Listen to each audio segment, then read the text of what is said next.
All right, Jake, we had a home visit. Those are always fun in pro wrestling. Nick Aldis with some security officers, cops joining him to meet with Drew McIntyre to make a proposal. He said that he is valuable to SmackDown. Cody wants his suspension lifted. That means everybody does. Offered some terms, and it seemed like things were going okay. Drew wanted to pick the stipulation for the match to have a little say-so in things. And then Cody Rhodes shows up on the security cam, or actually, I guess he just sent a taunting text video to Drew. That led to a big fight in the front yard that got broken up. We got kind of a cinematic version of it, an edit of it with music and multiple camera angles.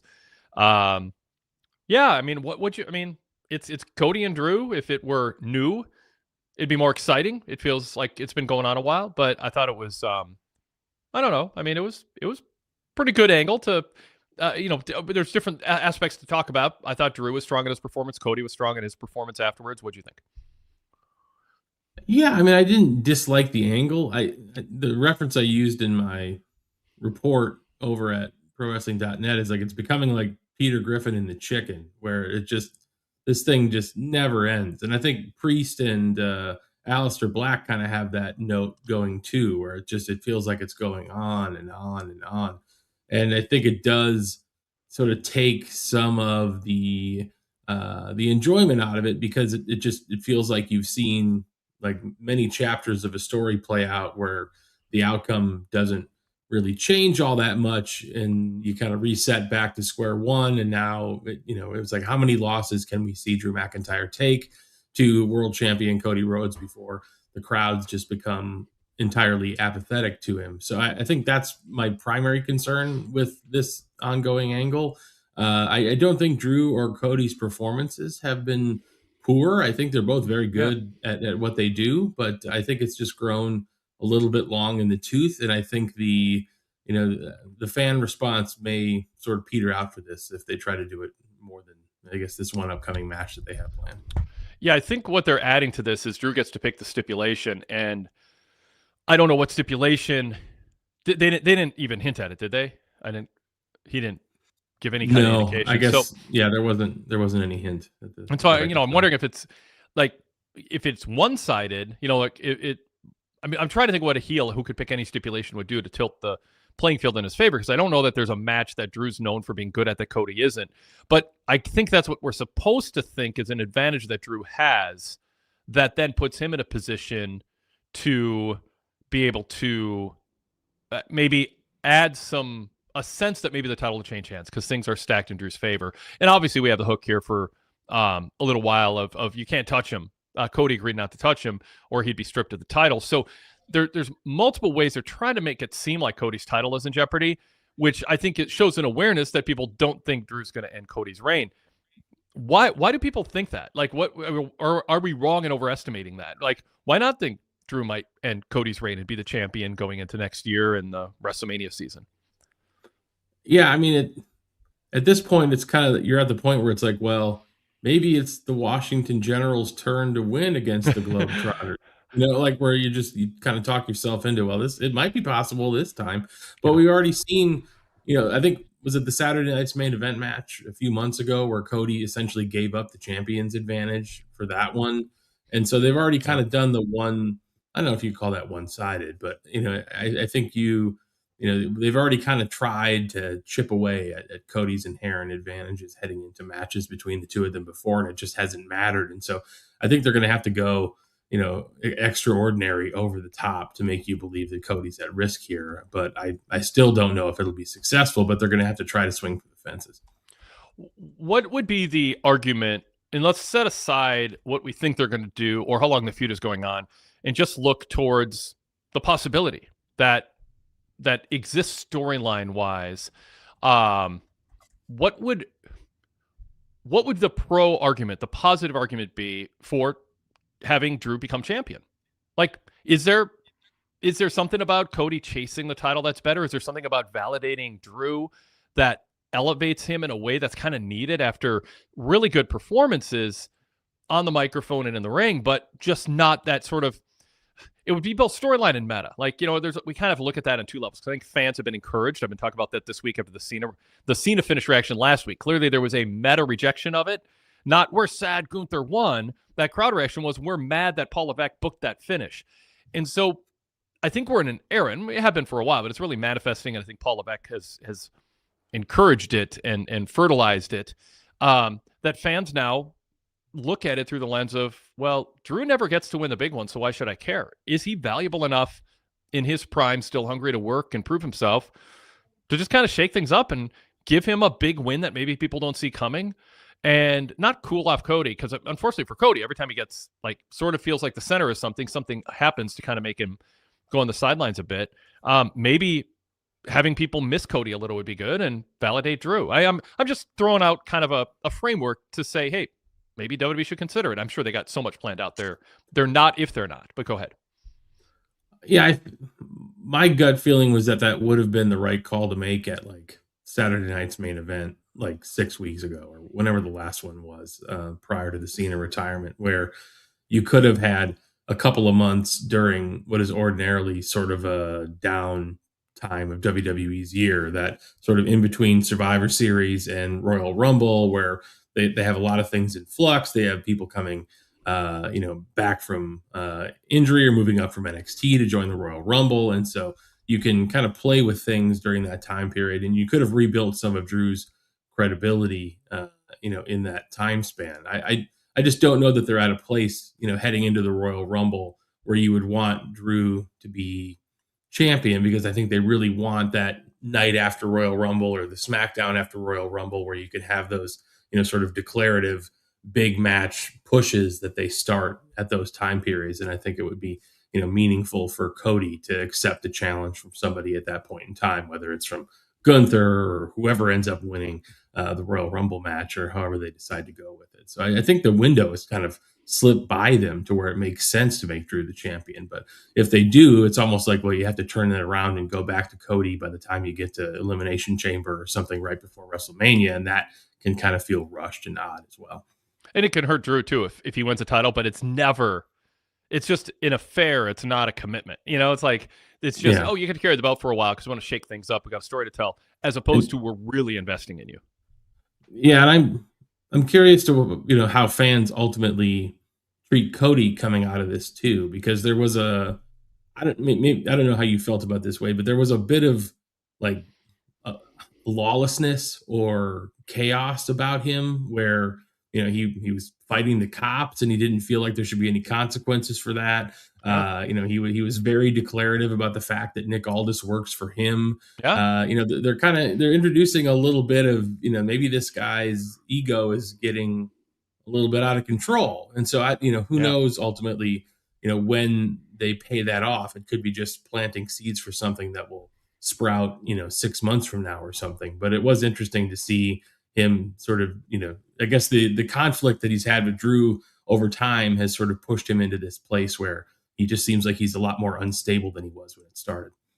Yeah. And I look at it as two possible ways. I think there's two possible ways to interpret it as a viewer.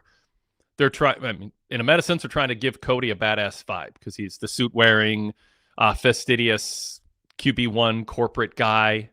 We want to give him an edge. We want to show that he's willing to fight hard to retain his title and stand up for what's right. And he's not, he'll play by the rules, but when there's a context of no rules, he's willing to pay the price with the law or fight fire with fire. And the other one is, they're bringing him along on a journey, and there's been hints along the way for sure that are worth interpreting as, he looks like he's kind of headed towards, well, as Adam Kidd said, Cody was a dick.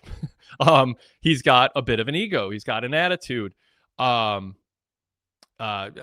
Mitchell says Cody was a very Midnight Rider tonight where the law doesn't apply to him. A Cody heel turn could happen. I don't think they have to do it out of a panic move. I think it'd just be nice for Cody to have 2020. I don't know if it's going to happen or not, but if 2026 is let's just get behind Cody and let's not have him have to play second to John Cena in his retirement tour or the big return of The Rock. Let's just let it be Cody. So like this post Cena retirement. Oh, now we're heading into the holidays, and now SmackDown's about Cody. Now it's Cody's a centerpiece babyface champion.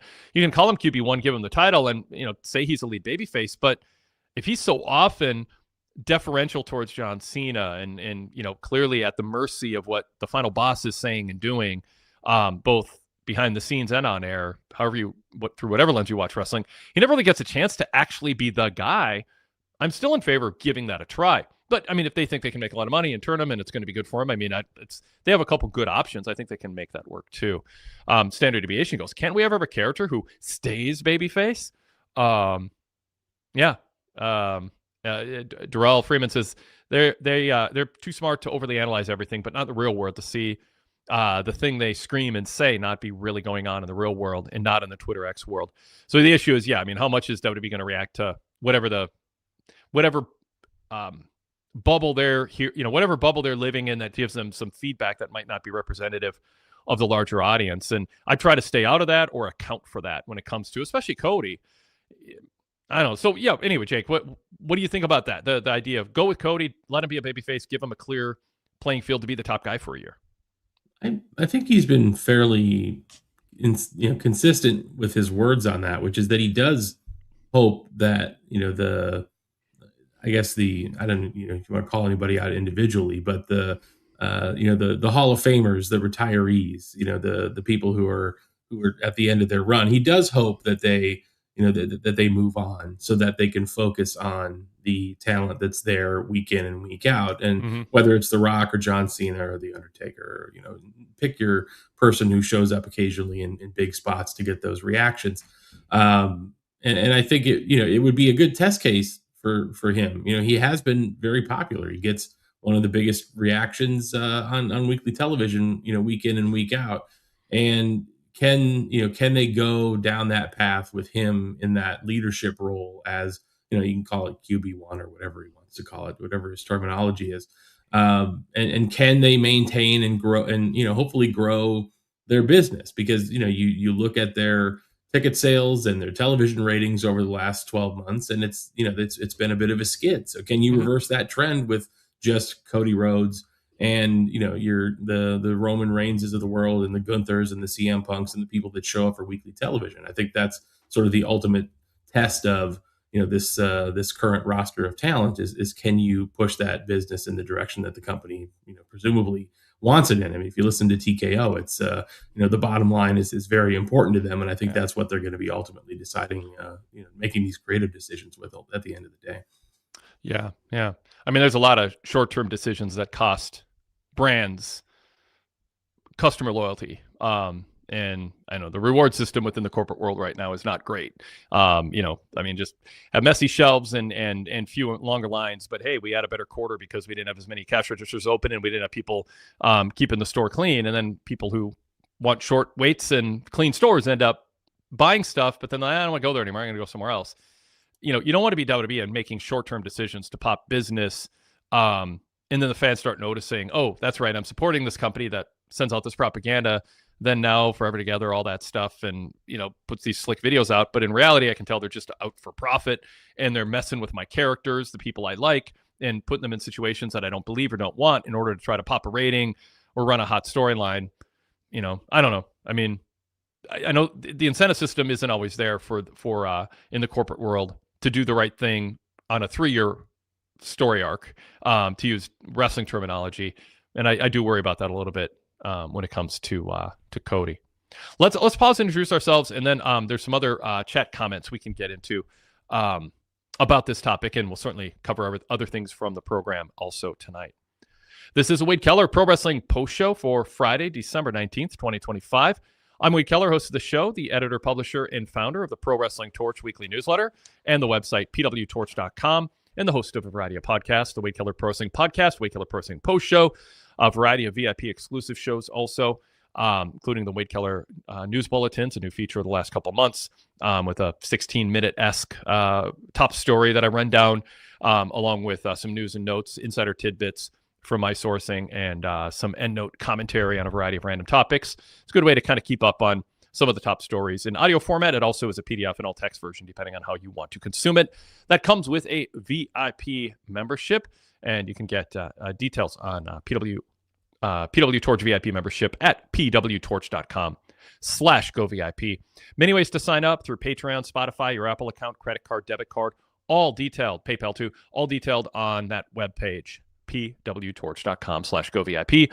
This is the holding up for our YouTube audience, the latest newsletter. It's got, of course, John Cena tapping out to go through in his retirement match with endnote commentary on it. That is newsletter exclusive. Greg Parks has a column on page 10, if I can flip to that, looking at kind of the big picture of Cody's retirement tour. A lot of other good stuff in there.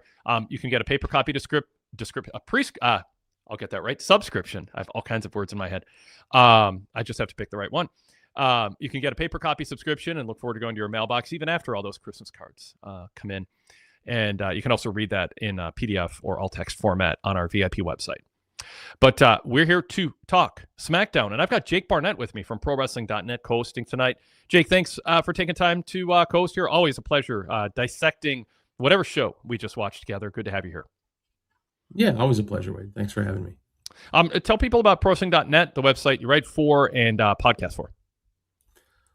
Yeah, so you can, very similar to VIP, you can become a ProWrestling.net member. What I do over on the site is do live television reviews. So, for instance, tonight I covered SmackDown, very similar to what you see on the Torch, adding my comments throughout the show. I also, appear with Jason Powell on the .NET Weekly podcast and pay-per-view reviews for WWE and AEW. And there's options over at pwmembership.net. You can read about how to get the ad-free version of the website or just the podcast over on Patreon and a couple of other options. So I encourage everybody to read about it there. Sounds good. All right. Let's go to those comments about Cody Rhodes. And let's see. Mitchell says, we learned tonight, as long as you're QB1, you're above the law and putting your hands on police, there are zero consequences. I disagree a little bit with that in the sense that Nick Aldis said it wasn't at a WWE event, so it's not my jurisdiction, but you're going to have to deal with whatever law enforcement decides to do. I thought they covered the base well enough. I want to give them credit when it seems like they're cognizant of what Mitchell is bringing up. What do you think? Yeah, I guess maybe his perspective was more that Cody didn't seem concerned about that in the slightest. It was more Nick Aldis just sort of saying, well, you're on your own on that one. And then it was just kind of arm waved away. I was more concerned with Cody's just general flippant response to, Nick Aldis trying to assert, the rules of the organization, essentially that, Cody has a responsibility to WWE and his fans to hold himself, or carry himself a certain way. And he just didn't seem to care about that whatsoever. Cody's argument was that he's essentially, as long as he holds the title, he's the law and he can do what he wants. And Nick Aldis works for him and that kind of thing, which I think they can elaborate on it and maybe clean it up a little bit, in a future promo. Maybe he can kind of fill in the gaps in what he said, but it seemed a little bit out of character for somebody who has been so squeaky clean at various points in his run and dedicated to doing the right thing and having that title mean something and the person who represents it means something. Yeah. And now it's just, I hold the title and you're going to do what I say. And so it seemed like a departure for him. Yeah. When he says, as long as I have this title, I don't work for you, I work for the fans. I don't really know how to take that. I think there's a way to phrase it where it doesn't come across as insubordination. I mean, he still is getting paid by WWE. Nick Aldis is assigned by the top TKO WWE people to oversee the brand. They're essentially structurally, Nick Aldis is his boss. He suspended Drew McIntyre. I don't know why. I don't know that there's anything, and I don't want to be too literal about it, but I don't even think there's casually anything established that when you're champion, you don't work for the boss anymore. I think there's a way to phrase it where it would land. And because Nick Aldis is kind of saying, well, Drew, you're a valuable commodity. And, Cody could have said, just to spitball this idea, he could have said, here you are saying Drew's a valuable commodity. And therefore, that's one of the reasons you are granting me my wish to reinstate him and end his suspension.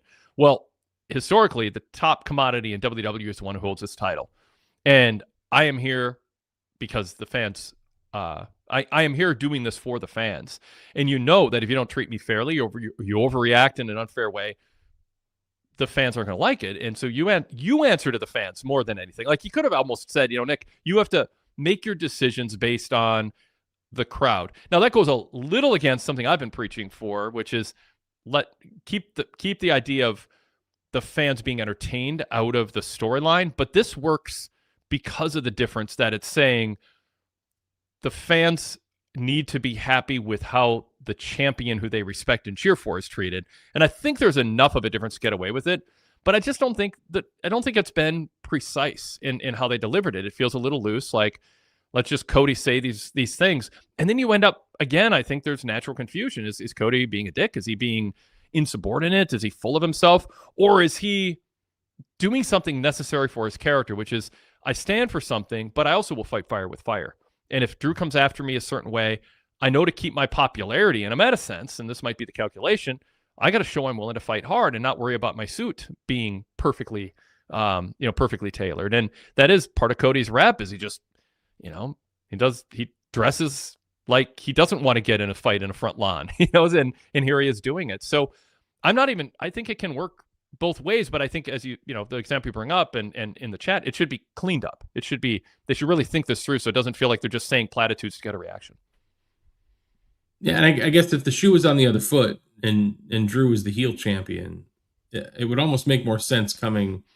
I think it's because Drew's going to be the guy who disregards the rules. He's going to be the guy who says, I'm the world champion. You have to cater to me. Yep. That it feels like more naturally a heel position to take. Although, the heel champion is never going to say he works for the fans. He's going to flip them off on the way to the ring and all that stuff. He doesn't care what the fans have to say. And it's up to the babyface to be the voice of the fans who are disgusted and that kind of thing. But I do think they're taking a traditionally heel position, which is that I hold the title and I hold all the cards, and you have to cater to my whims, and handing it to a babyface character, and it feels like an ill-fitting suit. Like they still have some tailoring to do to make it work. Maybe that's going to be a future promo where they kind of clean this up, but it didn't come across perfect to me. Like it felt like a half-baked idea.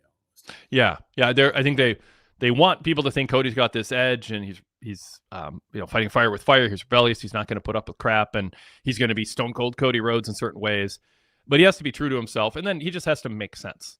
What he says has to make sense. And like you said, not be transferable to a heel with only a small tweak and be like, wait, this is kind of heelish. I don't know how I feel about him. Mitchell has a super chat. We'll bring that up here. Thank you, Mitchell. With so many issues with that home invasion segment, for instance, how did Cody know the exact meeting time? Why didn't officers use handcuffs to subdue Cody or Drew? WWE should stop fake cop segments. How do you think they executed this? I would put this in the top third of executing something that somehow they find lots of ways to screw up in the past with this kind of thing. This wouldn't be in my list of the worst executions of an out of ring kind of home based angle. But what did you think? I can be talked out of it. Yeah, I'm trying to think of the last time they did some kind of, was it AJ Styles and LA Knight? Oh yeah, was it where they had the home invasion? Or I want to think it was around WrestleMania time or something like that. Yeah. It's always a bit serendipitous. I mean, there's a lot about fictional television where it's like, well, this is just implausible that this sequence of events played out in this way, where these two characters finished their conversation at a perfect time for the home invasion to begin and all this other stuff. And so I think you have to relax your standards a little bit, because there's no way for television to flow if there's a 45-minute gap where Drew and Nick Aldis drink tea while we wait for Cody Rhodes to show up. Like people like the Series 24, but anyone who lived in LA said there's no way that the main character could get from one side of town to the other with it, in the time he did, and so there should be some license. You just don't want to throw it in people's faces.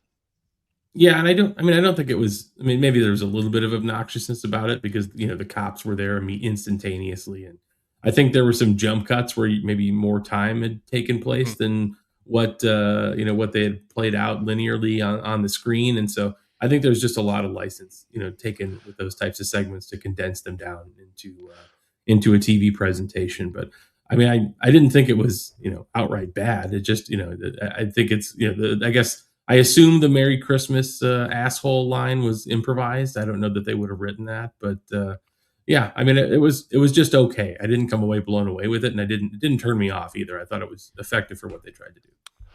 How do you feel, Jake, about the cinema aspect of the presentation. And we see it with the WrestleMania Las Vegas vignettes. It's very focused on the women now after the men had their poker table scene. And it's like, hey, everyone show up, dress up. We're going to film spots for WrestleMania, and then play act your anger towards each other. Play it up for some commercials that are going to be really shiny and post-produced. Takes a little bit away for me when it feels like everyone's just cooperating to show up for the photo shoot. I mean, it's not like a huge thing. I get there's a positive. I mean, it's very slick. It's very cinema. It looks high end. It makes them feel like stars. I think there's definitely a checklist of positives, and I see why they do it. But I would vote against it. I think a little more grit, a little more sense of spontaneity and authenticity, and that the wrestlers are kind of hard to corral into doing promo work to help for the betterment of the company. And take a whole weekend off, which is the impression they give, to go dress up at a Las Vegas place and do that. Same thing with like these multi-camera angles. You got Drew and Cody, and you're adding music. We had the backstage face-to-face with the dramatic music and all the editing. It's not just WWE. I mean, NXT's done it too, where there's just like implausible camera angle cutaways where there should be a camera visible and there's not, so they clearly filmed it multiple times. You have the Georgia Stadium thing where it was just so overproduced with the music, and it was melodramatic and corny. Does some of this work? Does some of it is it fine because of the era we're in? It's the positives outweigh the negatives. I mean, I don't think it's unreasonable to argue that. It's just I'm on a different side of that, and tie it into the fight scene and how they produced that tonight. And actually, the whole interview, the whole thing with Nick Aldis's visit, I'll just broaden it out. Yeah, I think there's. There's positives and negatives to it. I think the overall negative is that it requires, like they brought up with the super chat, there's just a lot of suspension of disbelief required to get into segments like that. And I mean, I don't know what the audience split is about people who just roll their eyes at it versus who are willing to give it up. But I think you're going to have a split, and it's going to be polarizing in some way. Like, you probably could have done something creative with like police body cam footage or something to give it a more or security camera. Gritty, or just pure security camera, gritty. Yeah, like didn't they do that with KO? Was it KO and Cody, where there was just a video backstage, cam? Yeah, the like the fight outside the bus or whatever it was. Yeah, and that felt more real. Yeah. So I think you can do it in a way that's a bit more convincing. I think they just love to dust off the 8K cameras and show off their production work and everything else to justify the expense of keeping that stuff around. But I think there is a portion of the audience that really digs it, but I prefer the more realistic approach. I think it helps you avoid those moments where you're having to fight off the urge to be like, this is ridiculous. It looks silly. It's corny. Whatever the case may be. And so I think at the end of the day, I would prefer they take the more realistic approach, but I think they just have a lot of video production wonks backstage who want to show off occasionally, and they win out every once in a while. And I think too, there's a feeling you get watching anything where you're not thinking that hard about it, but you settle into a mode of how you experience it based on how it's presented to you, but you're not really thinking about it. Like, there's just sometimes a show is shot a certain way that just a movie or a prestige TV series, and it pulls you in a way you're not sure why. Vince Gilligan with the color filters and the just meticulous close-ups and different camera angles, Alfred Hitchcock, and there's all kinds of things that just you can think of great directors and writers over the years, and you're not watching thinking about what they're doing necessarily unless you're just studying it for film study class, but you feel a certain way about it, and something just you feel detached. You don't know why. With WWE, when they do this, I'm not even thinking, well, let's poll the audience on how they feel. Do they care? It's not, do they care consciously? It's, does it undercut a potential way to watch wrestling, which is you get pulled in, immersed, engulfed in it as if it's a real world. And when you decide we want to be glossy and sexy and fancy more than we want to pull people in and have them lose themselves as if this is a real world, but instead we're going to present it as if it's not real, but that's not important, but it's going to be slick and overproduced. We're going to add music so we can tell you how you're supposed to feel, even though it just feels overproduced. I think they pay a price for doing that I don't think is quantifiable, but I think it's there. And so and it's not something you can just isolate and find out what the issue is, but I believe the the the the peak fan experience, a term I often use, is when you watch a show from start to finish and you never are rolling your eyes, but you're also never kind of subconsciously pulled away from it feeling real.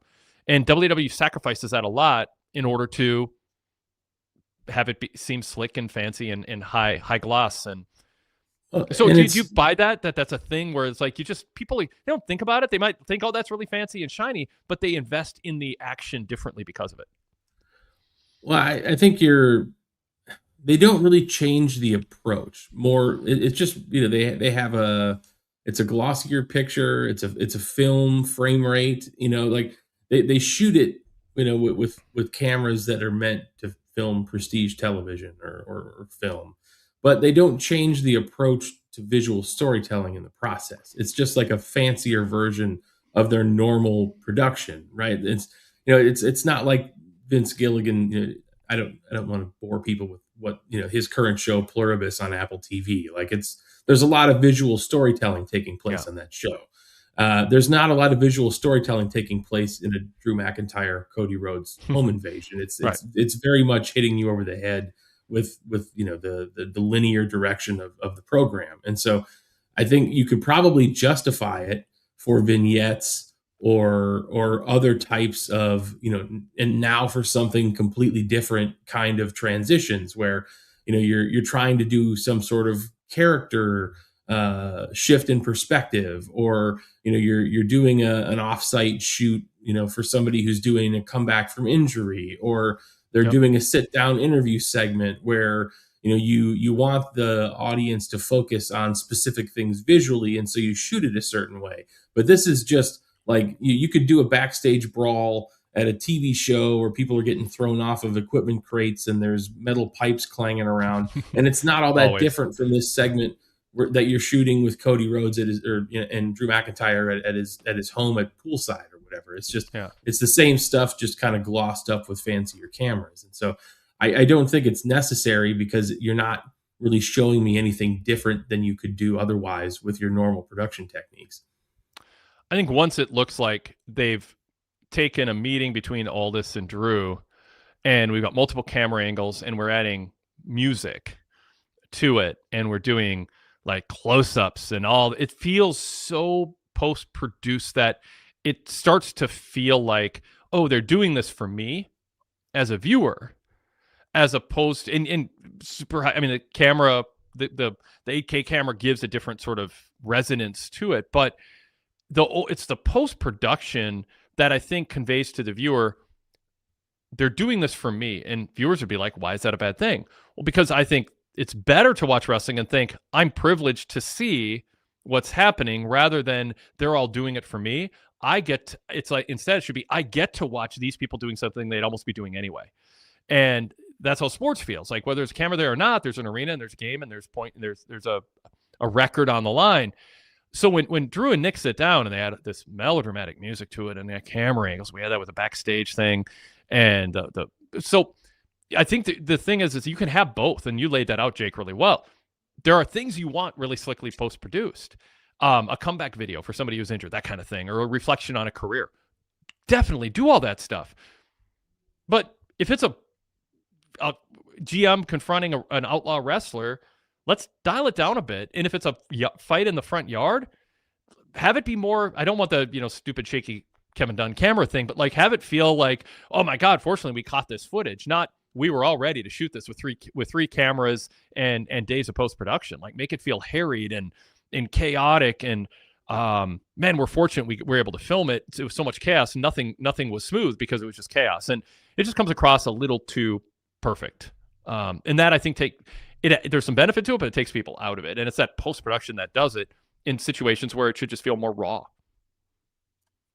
Yeah, I guess too cute by half is the metaphor there. Yeah, Yeah. it's just a little bit more polished than it should have been for what they were attempting to accomplish, which was a chaotic brawl involving police and a home invasion, following a contentious contract dispute. So Yeah. I guess maybe they'll who knows, maybe they'll they'll learn from that at some point and start, using those resources more effectively. But I really do think, if when you follow WWE for long enough, it's like, oh, somebody clearly just really enjoys dusting off these fancy Yeah. cameras and doing something Yeah.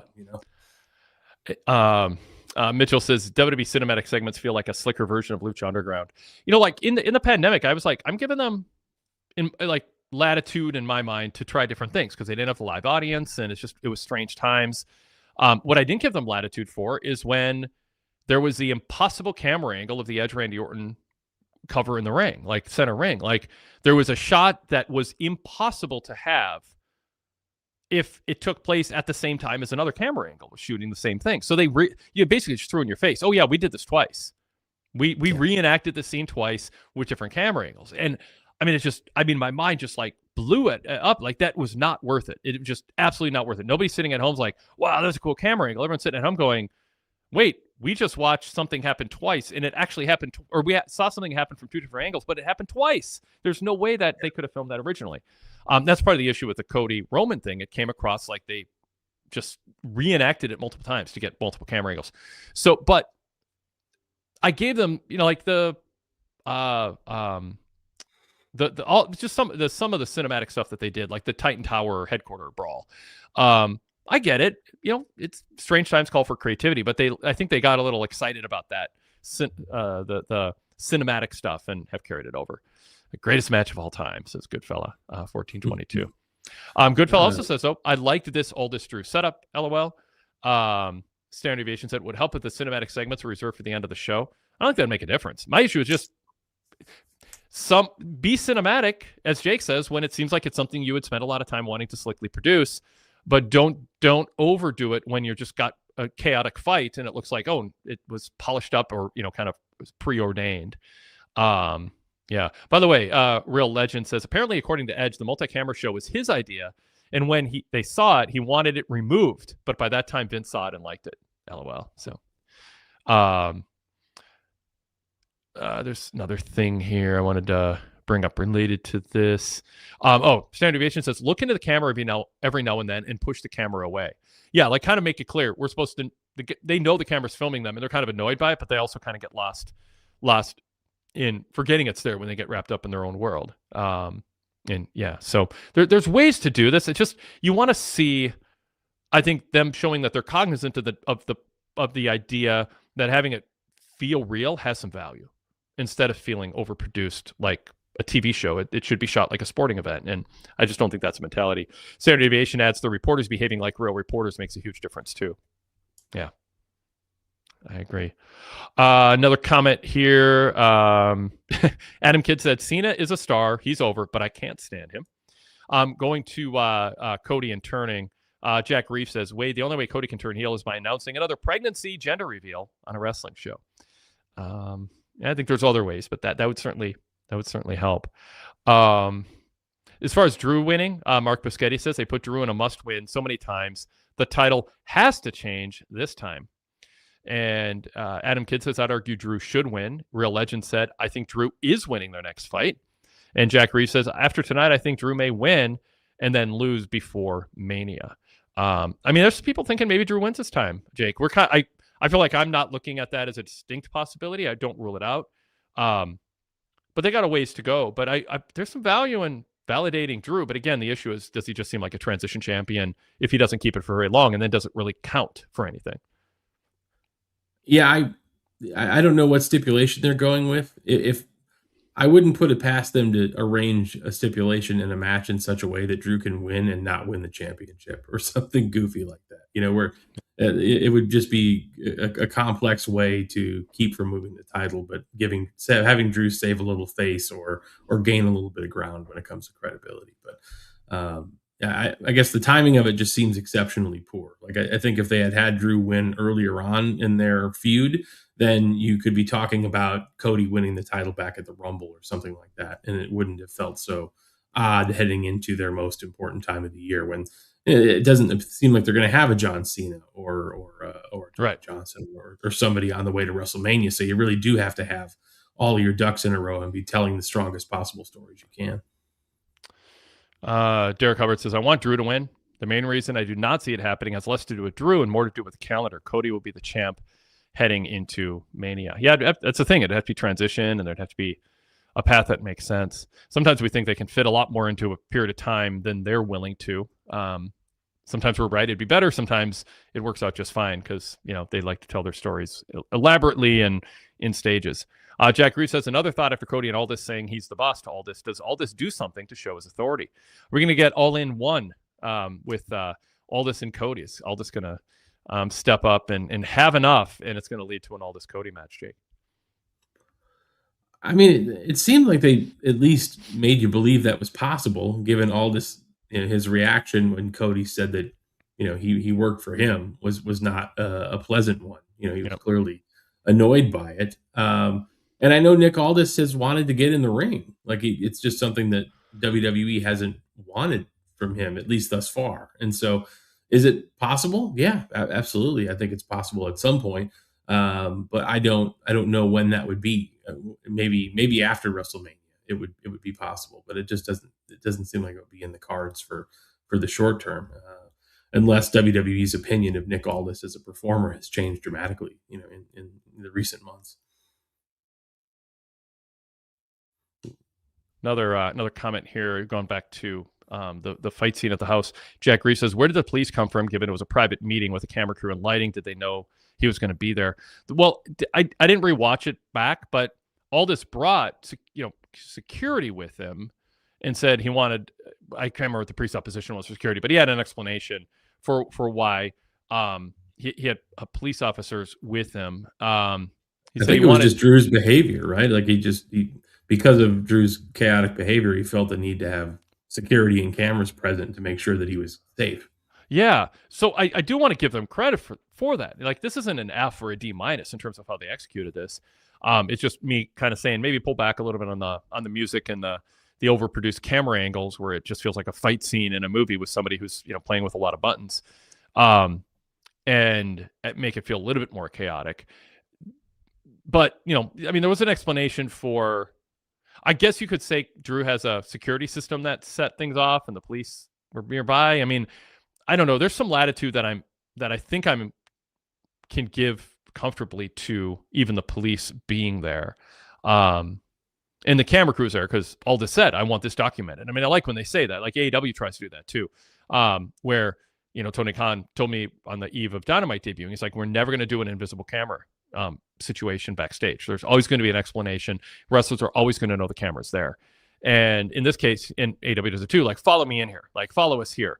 I think they did that with Oba and Ricky Starks in the locker room. Like, there was a presupposition for the camera kind of noticing them there, because Cody wanted to chat with Aldis off to the side, and so they were documenting it. So they're not super consistent, Jake, but they do it enough. And I don't know. Yeah, I think I don't. This was on the top third of execution, but I think there's still some room philosophically for them to differentiate between, as you say, the comeback video, or a really something you'd expect to be heavily produced, versus, hey, let's just show what happened. It was wild. Let's see. Okay, so nothing else there. Let's shift, if you want, to anything else on Drew and Cody.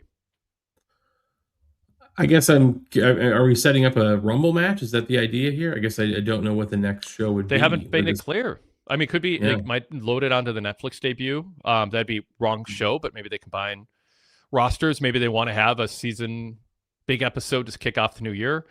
But yeah, I was thinking, have I missed them or Center's main event in Salt Lake? Is it in January? They could do that. Yeah, that's true. So, but I don't think they've made it clear. I don't think they made it clear when it's happening yet. If chat, you think something has been out there, let us know. Jason D, by the way, in Australia, says Drew got an update on his phone. The sensor was triggered when Cody rocked up, and the cops were automatically alerted. They did a decent job with that. So that's what I was thinking. Something having to do with security and modern. When does SmackDown go to 3 hours? Is it January? First show of the year. Okay, so maybe first Friday that could be it. That could be it too, I guess. Yeah. I mean, I think USA doesn't want to feel like Netflix gets all the big stuff. They're going to give a lot of attention to Seth and Braun Breaker and everything on Netflix. So yeah, you want to keep your other partner happy, because they are both paying a lot of money, and they both are on a very important platforms. All right. Anything else on Drew and Cody? No, Cool. not for me. All right. So let's talk about what they're doing with Dragunov. Dragunov and Carmelo Hayes beat DIY, Tommaso Ciampa and Johnny Gargano. I'm enjoying Dragunov as a character. I don't know what his ceiling is. Don't really care. Like if it's okay if he just stays kind of top of the second tier or whatever. But I think he feels like real to me. Like it seems like he's kind of like quirky, super earnest and like I want to win the right way, and I don't like seeing a replay that I won in an unfair way. And Carmelo, I'm going to hold you accountable. You say that you're not for hitting people from behind, but that's a new thing, isn't it? Like he can't help but like he's so straight arrow or straight edge even to borrow that term. And it's I don't want all baby faces like that, but there's something kind of cool and everything coming full circle to it. I believe that's what he's like. And then he just goes out and has like kick-ass matches.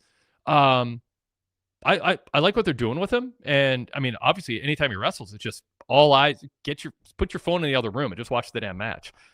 He's really good in the open US title series. I keep it going. I don't care if they do it for another year and a half, just keep feeding fresh opponents to him and I'll watch him. Good fella backs us up. Ilya has been great since day one in WWE UK all business. So yeah, Jake, your thoughts on Dragunov and what they did, obviously, particularly tonight on SmackDown. He feels like an anime character to me. Like he's and I'm not even saying that in a negative way. Sure, yeah, it's just no, he's a badass. He's he loves the act of the fight. Like he's very he's very disciplined. He's almost comedically theatrical about everything, like in the way he speaks. It just has a lot of hallmarks of like a martial arts anime character. Like he's just very over the top, and those are all positive things. I think it makes him stand out in the crowd in WWE. Is that more credible Mike Bailey? Maybe so. Yeah, I guess that, like wide-eyed. Who's my opponent tonight? I want to win, and I want to win clean. I want to win fair and square and impress the fans and do the sport proud. I mean, it's weird, but he's got more of an edge than Bailey. But there is something about that sort of joy of performing with honor that is sort of fun to have on a wrestling show. Mike Bailey has that kind of Karate Kid thing going for him. Yeah. And I think Ilya is a guy who you're like, well, he might actually be able to kick somebody's ass if you put him in a real fight. But I think the Carmelo Hayes thing, I'm really high on what they've been doing with Carmelo Hayes. He's getting great crowd reactions. They really react to his offense. I think his character is hitting a stride. I would not be surprised to see him pick up a championship very soon. I don't know, exactly when that's going to be, or if they have anything planned, but I would love to see a sustained push for him in 2026. I don't know that I'd want it to come at Dragunov's expense necessarily, because I think he has something really nice going with the U.S. Title Open Challenge. But I think there's a lot of upside to both Dragunov and Hayes. I don't know that they're going to be a tag team for very long, but they did seem to have a pretty good bit of chemistry together when they got in the ring tonight. So that was a good thing to see too. Yeah. Derek Hubbard goes, I hope both have good years in 2026. And then he adds, I feel like I could beat up Mike Bailey, but Dragunov could probably kick my ass. I love the probably in there, Derek. You have the muscles to make that make that. Yeah, we all have a good bit of confidence when considering who can kick our ass on the internet without them in front of us. But yeah, I don't know what Dragunov's legit fight credentials are. Maybe Derek's got him beat. I have no idea. Yeah. Let's see. Mitchell says Derek Mitchell says Ilya is the most principled man in WWE, more than QB1 Cody. Can't disagree with that. Real Legend says Ilya loves anime, from what I've heard. And Goodfella says someone who's worked his tail off and earned his position. That's what it feels like to me.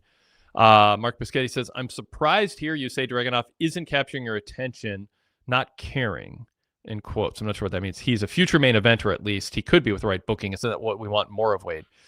I don't know that you are framing my thoughts on Dragunov well.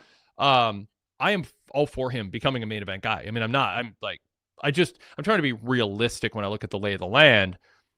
When I say I don't care if he becomes a main eventer, what I mean is I love him in the role he's in, and that's okay. Like, I'm embracing him being a guy who is just, the number 5 babyface perennially, or number 6 babyface perennially, but having good matches, being a gatekeeper, holding one of the secondary titles, maybe having a tag partner at times.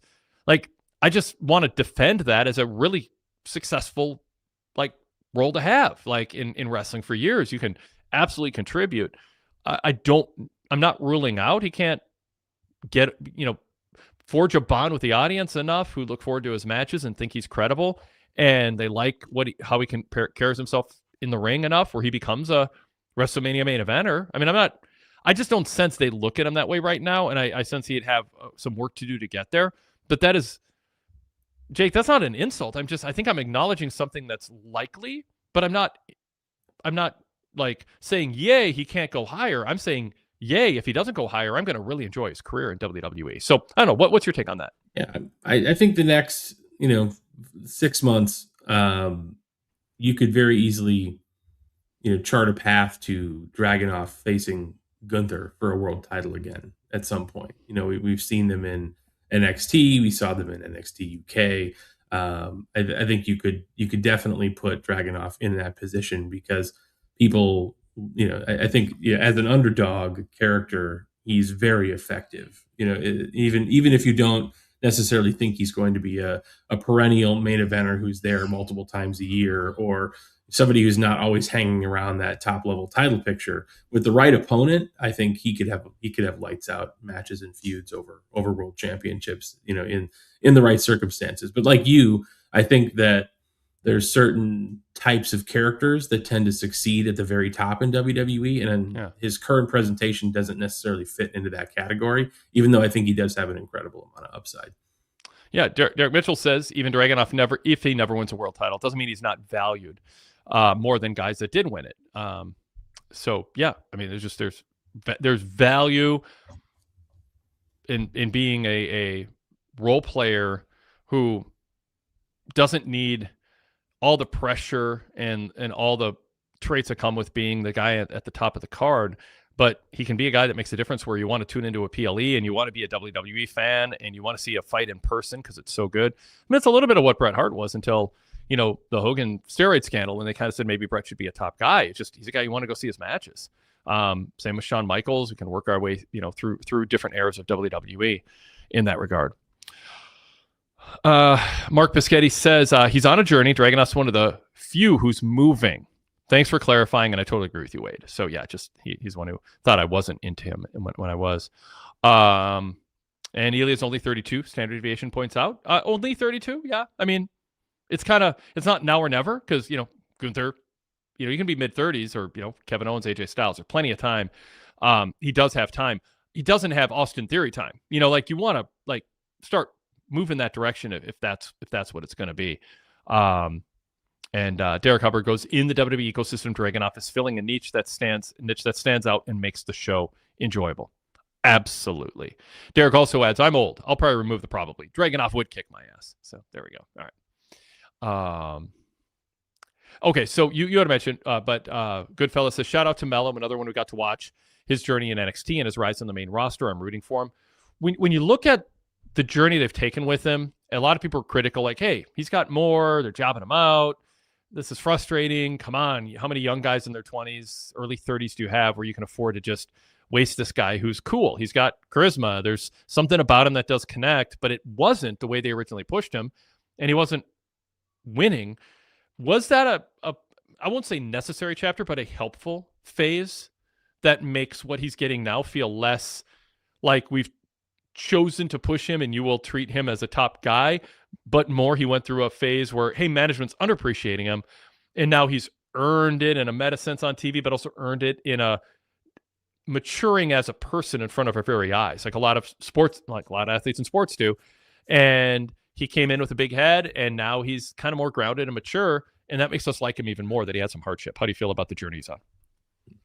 Yeah, I don't think you need to have that immediate splash to be a success story. Yeah, I think there's, we could probably go through and analyze over the years, people who have moved up from NXT and struggled out of the gate, perhaps, and then eventually found themselves. And I think he's in that boat. I mean, you can say that they didn't give him an adequate push or that you thought he deserved more straight out of NXT. But I think if you watch his early promos and you watch his early matches when he initially showed up on SmackDown, I think they saw a guy with a lot of potential, but who still needed some polish. And I think he has picked that up over the last 12 months. I think he's become a much more connected performer to the audience. You watch what he's doing out there now, and I think he just looks like a guy who has found a level of confidence that he did not have when he first came to the main roster.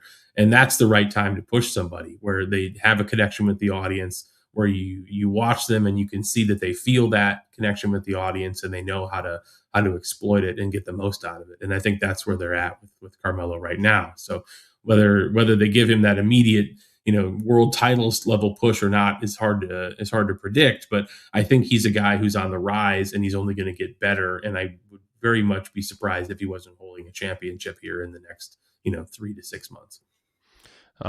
Good. Yeah. Derek Hubbard goes, Dragunov is doing well. Carmelo seems to be gaining more audience support than Dragunov. Interesting where they are a year or two from now. Because there are, by sharing this storyline right now, teaming together, and I guess probably being on a similar place on the roster right now. I mean, Dragunov has a title, but Carmelo is certainly not too far off from it, and they're within a year of each other's age, I think. So I think there are two people that's kind of watch, and it'd be fun to see in a year or two or three. Do they just both kind of hold steady and have value? Does one grow more than the other? Do they both grow? Do we see them kind of like Michaels and Brett, where not that they become real life rivals off camera, but they're sort of competing to be have a certain spot on the card, and it kind of motivates them each to work hard. Vince loved kind of playing people off each other a little bit to motivate them, and it's not cruel to do that. I think there's a lot of, in hockey, there's do you want to be in the first line with our star player? Well, you got to forecheck and play defense and not make mistakes, or this guy's going to take your spot. And then when you have a bad first two periods, the other guy takes your spot on the top line. That's fine. That's how you motivate people. I wonder if these two will motivate each other a little bit and see who can have the better 2, 3, 4 year run here. Yeah, that would definitely be I guess good for the company if you could motivate talent in a positive way. Like you hear if you listen to John Cena's appearance on Cody Rhodes' podcast this week, I think you heard them both talking about how the talent that's around them, whether it's the people that are currently with them on the main roster or those who are really hungry coming up from NXT or the independents or whatever, that constant pressure to maintain your level of skill and drive yourself forward is what makes people great. And so, yeah, that's absolutely what they should be aiming for.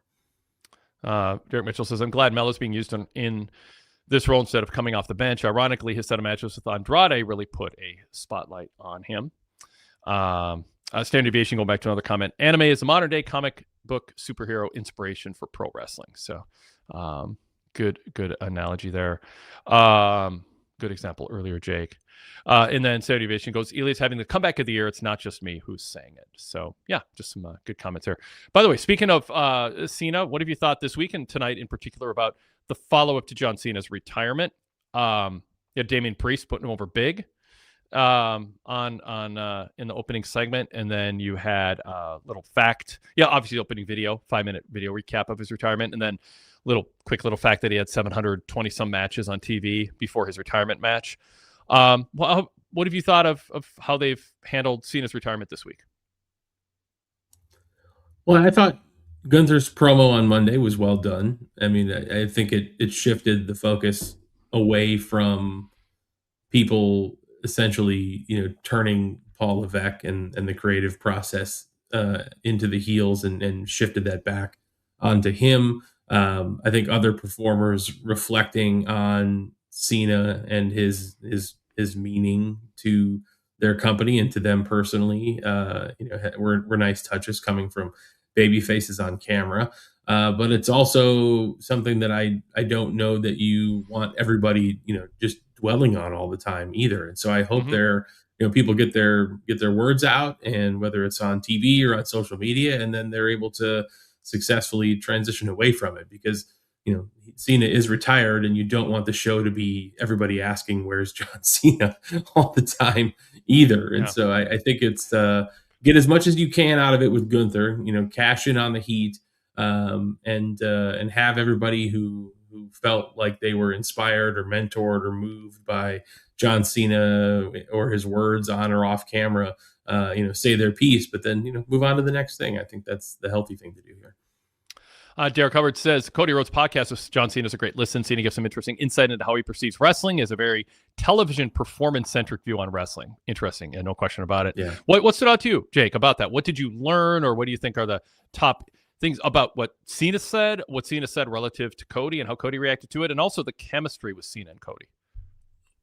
It seemed like they get along great together. Like they have a lot in common, although they are very different, and they were quick to point that out. I think the most illuminating part of it for me was listening to John Cena, kind of talk about his preparation and planning for matches, and they talked about their own preparation heading into WrestleMania, and how when he's planning matches, he's constantly focused on the story that he's telling and the conversation that he's having with the audience, and how he remembers matches from the past based on how they made him feel, and not necessarily the spots or the specific show or that kind of thing. Whereas he drew a contrast with Cody, where Cody's like, do you remember Starcast, or not Starcast, but like one of the WCW or NWA shows from the 80s where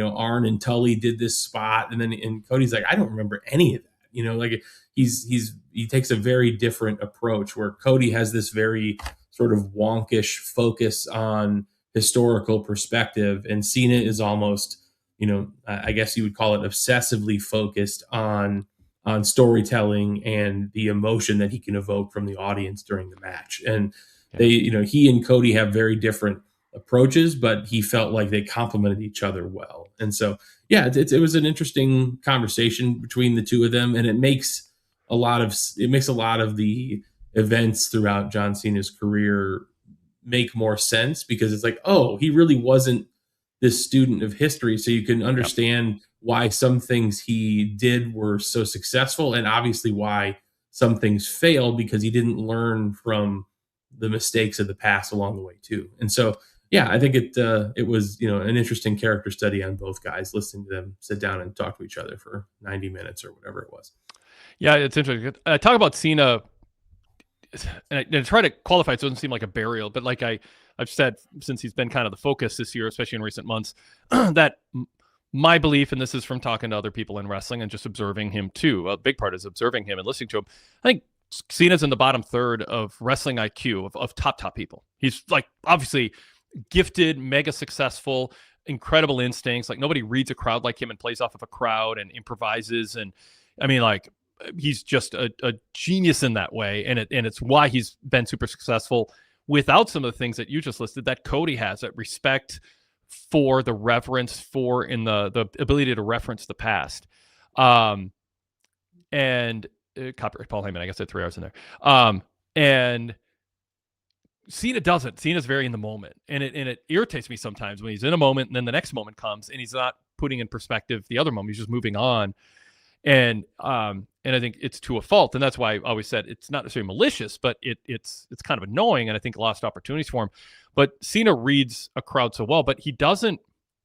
He's not a complete package. I'm trying to think of the right way to frame this, and then tell me what you think listening to the Cody Cena dynamic. Anything else with Cena recently?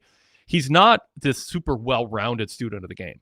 He's a student of how to maximize the John Cena character in the moment that he's in with the crowd that he has. And that doesn't take a broad, and it's come through in ways that have been frustrating to watch him as a top guy with the influence he has. He sets a great example for work ethic, and he was super loyal to the part that it was rubbed some people the wrong way in WWE. He was such a company guy, but his work ethic was never questioned, and he set an example in a good way. But he isn't a student of the game where that's kind of why when he says, "Oh, I'm going to pass along my knowledge to other wrestlers," and it's like there's such a narrow thing that Cena has that he maximized and got this incredibly successful career out of, that I don't think is easily transferred to other people, especially with just some words of advice. So I find him fascinating in that way, because I think he's a simple person who also is complex in other ways. But he simply is successful because he's very good at marketing John Cena. But he's not successful. He's not successful because he's successful, but that success doesn't come. Let me be clear on that. Doesn't come from being a student of the game who looks at the big picture. Does that kind of match what you're pulling from what you're hearing from him? Yeah, I mean, it almost makes him sound kind of like a savant in a way, where he just has this very narrow expertise on the things that he chooses to focus on, and when it comes to pro wrestling, it's just how am I talking to the audience right now? How am I being received by this audience that I'm in front of right this moment? Like and he talked about that, how I think he did give some good advice throughout the course of the interview, but telling people to not be afraid to take big swings and fail, and how you can learn from that and improve. And I think there's parts of what he was talking about listening to the audience, about really focusing on the connection, that you could combine with the type of knowledge that Cody has when it comes to historical reverence and understanding the ins and outs of history. And if you were able to sort of mix those things together, you could probably come up with something that was greater than the sum of its parts, right? I think that's really the lesson here, is that John Cena, through his sort of singular focus on this one aspect of the performance, was able to make matches better because maybe he had other people around him that were able to combine that with other aspects of what has made wrestling successful over the years. And so, maybe that's what his gift was, and how you can integrate that going forward if you're a performer like Cody is an interesting takeaway, because it seems like Cody had great reverence for John Cena and what he brings to the table, but they both clearly identified that they brought different things, and that's okay. Maybe you need both. Yeah. Good analysis on that. Derek Mitchell says, I said it last week, Michael Jordan passing on words of wisdom isn't always transferable, and the same might be true for Cena passing on his wisdom. Jason D from Australia says his advice would be watch everything, listen to the audience, take everything into perspective, and keep moving forward. I haven't listened to the podcast. I think Jason's taken I don't know if it's a dig, but just going, we know what he's going to say. It's simple. It's not necessarily transferable. And in a way, like you said, Jake, he was kind of a savant with a unique set of characteristics where that advice works for him. But it doesn't necessarily, if someone else follows that advice, it's helpful, but it's not enough. And I think part of what we're seeing, when he gives his advice, it just sort of feels like platitude, trite, obvious to anyone over age 12.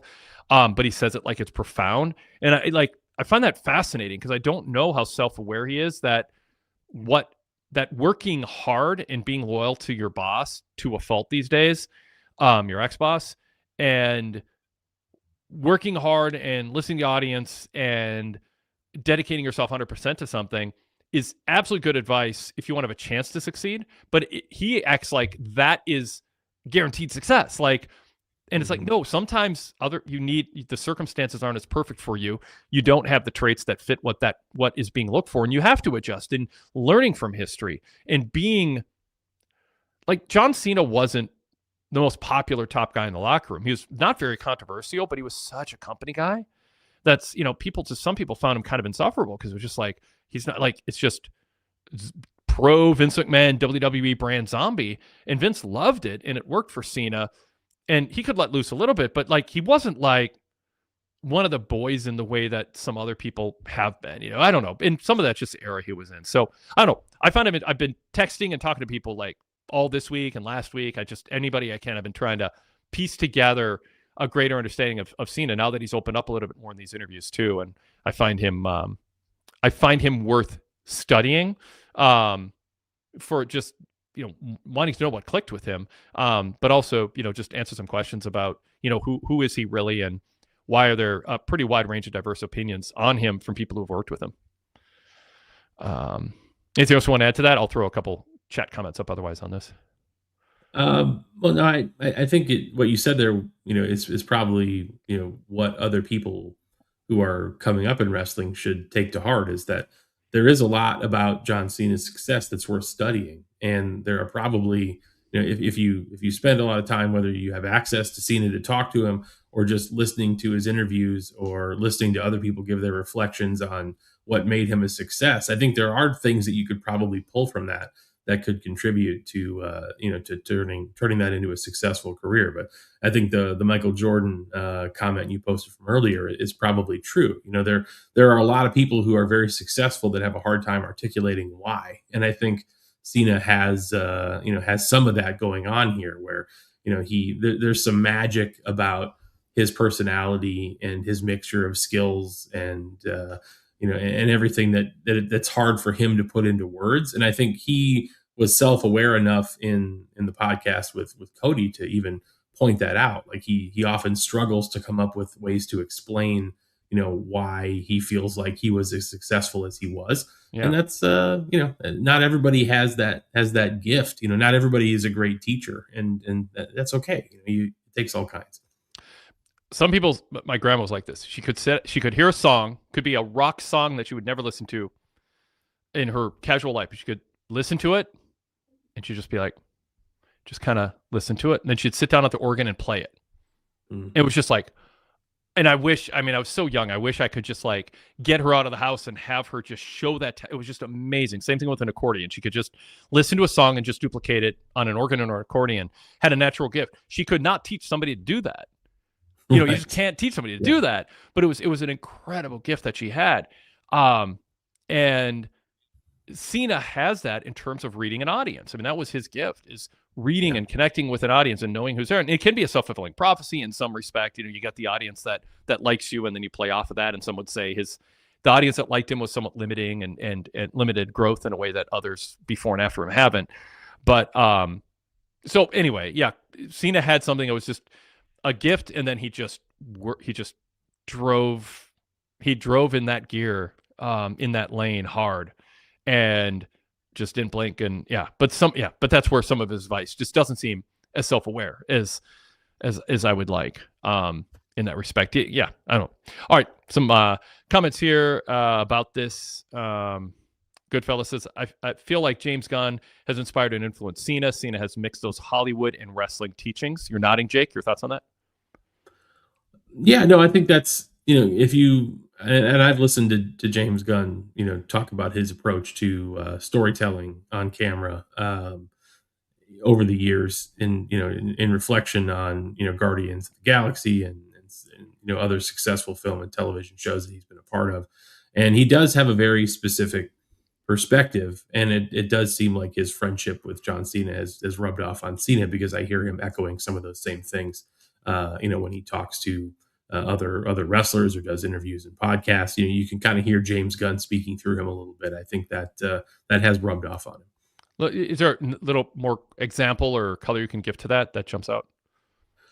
Yeah, so you hear about James Gunn talking about how he likes to use not only the visual medium, but facial expressions and music, and the way that he presents his perspective on film.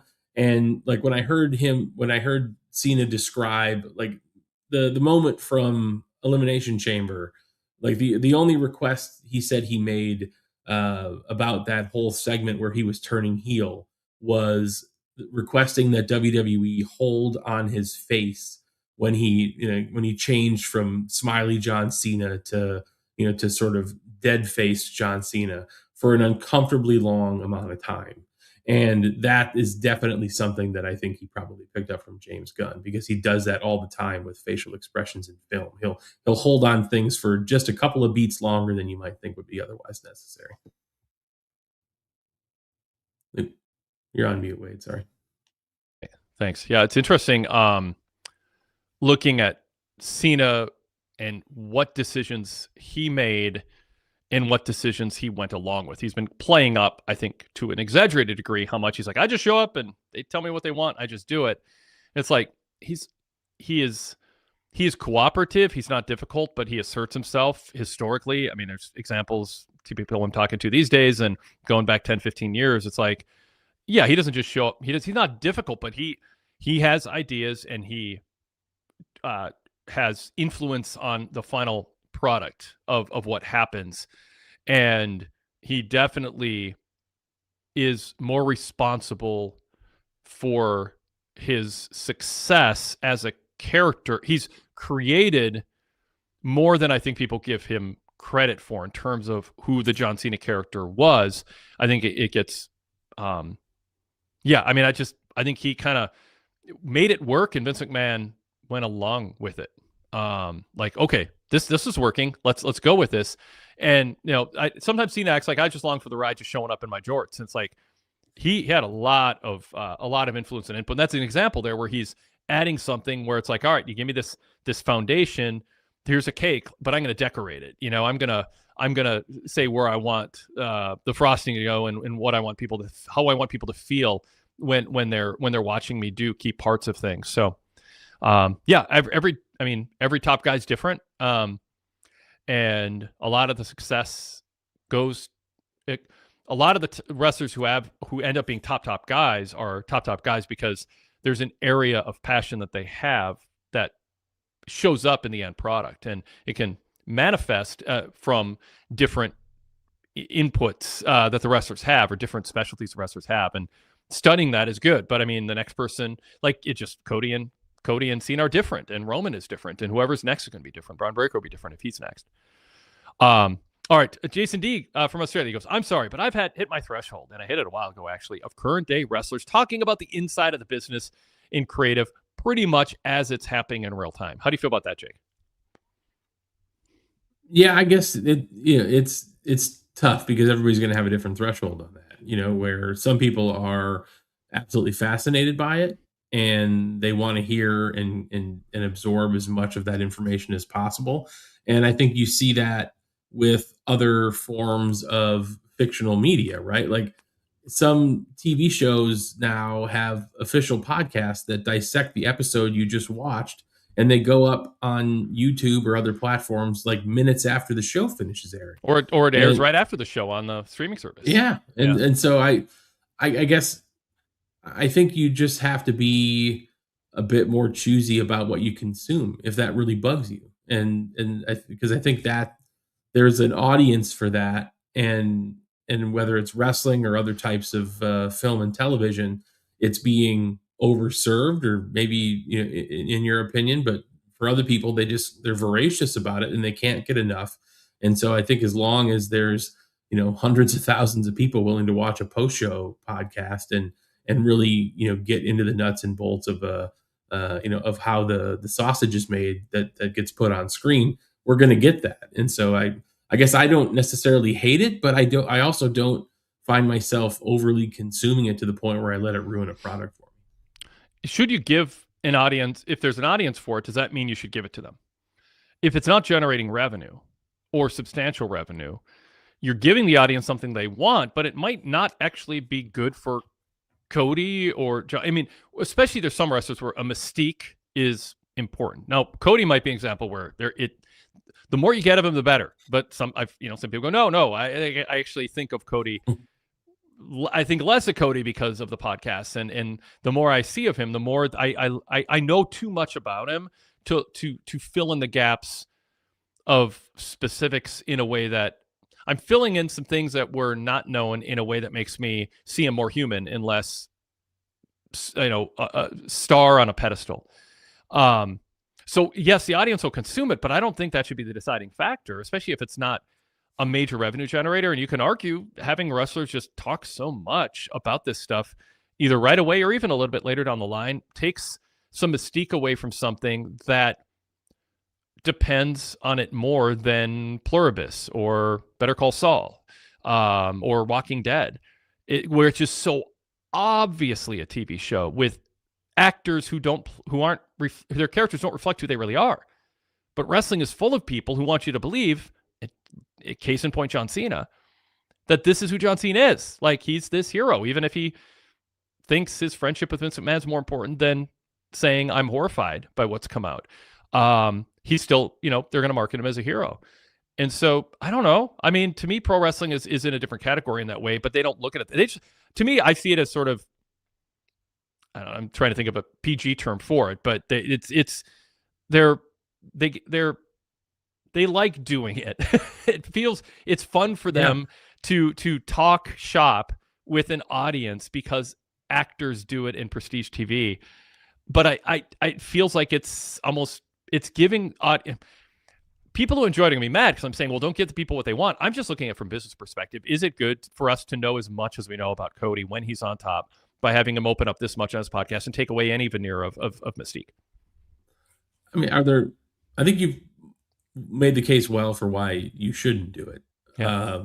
And I think there's certainly characters on the show who shouldn't participate in it because it would ruin part of what makes them special. And but I think the counter argument is for the same reason that the Vince Gilligan and Ray Seahorn or the cast of John Cena's show on HBO, Peacemaker, did official podcasts, is because they know that there's so much fan generated content, so much fan generated speculation that comes from every type of fictional media now, any type of television show or film, that they feel like, well, if we put out our own thoughts, then at least there's some counter narrative to some of the more ugly stuff that gets put out about any type of content where people's intentions are being misinterpreted and people's thoughts are being misinterpreted, and you end up with audiences getting the wrong impression from something, and then it can actually damage the reputation of the show or the performers or whatever the case may be. And so I think that's probably the best argument for it, is that you at least get some official narrative out there for, this is what we were trying to do, and if we failed, we're sorry. But we just wanted to at least say that we know this is polarizing, but this is what we were trying to do, and this is the story we were trying to tell, and then, we promise it's not because of some XYZ fan theory that's taken on a life of itself on Reddit or whatever the case may be. Yeah, I think the last sentence is a key, though. I mean, how important is what people on Reddit think to your success compared to just focusing on making the product better and having there be a mystique? And, I wrote about this in the Wade Keller News Bulletin this week. I would argue that it's time for wrestling to stop acting like their job is to please the fans and instead put out a product that will please the fans. And I think there's a difference. The fans go to shows going, have you entertained me properly? Oh, that's the Cena tap out. That didn't entertain me properly. And now I'm going to, in a meta way, boo the booker coming out. That's a product of WWE. That is a result of WWE and go symptomatically John Cena 15 years ago going, I hope we entertained you. And it's like, what? No, the fans should feel privileged to watch you.